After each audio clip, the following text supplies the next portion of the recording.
Alaglag eh. Pero pang windmill sa likod oh.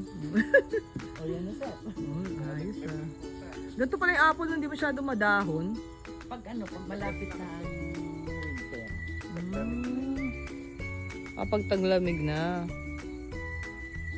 Hindi nga malamig eh. Tapos para saan naman yung bilog, yung umiikot na yan? Wala lang. Dekorasyon na lang sila. Bunod ka na ng apple dyan ah. Ito sir po, maganda. Kaya mo yan dulo na yun. Yan. Ay, baka malaglaga kami dito. Yung mga ulo namin dito. Pakita ko nga itong jalapeno. Ang ganda oh. Grabe, ang dami yung tanim. Ang galing naman magtanim ng kapatid mo, Ate Rose. Ano ba yung kamay niya? Green? Kulay green ba? Dami oh.